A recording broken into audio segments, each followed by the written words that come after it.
যারা ব্লুমে কাজ করেন তারা যেখান থেকে কয়েন নিতে পারবেন। ড্রপ গেম এখান থেকে নিতে পারবেন। ড্রপ গেমে ক্লিক করে দিবেন,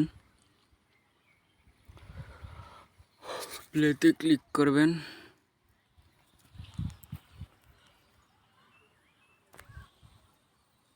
এই যে এখান থেকে এভাবে গেম খেলবেন। এই যে হলুদে যেটার উপরে ক্লিক করে থেমে যাবে। আর এগুলা হচ্ছে যে বম ফুটাইলে তাহলে আপনার কয়েনটি আবার কমে যাবে। ঠিক আছে, এই যে যেগুলা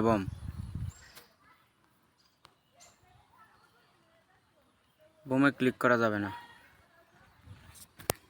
যেইভাবে দেখি কতগুলা করতে পারি। বমে ক্লিক করা যাবে না।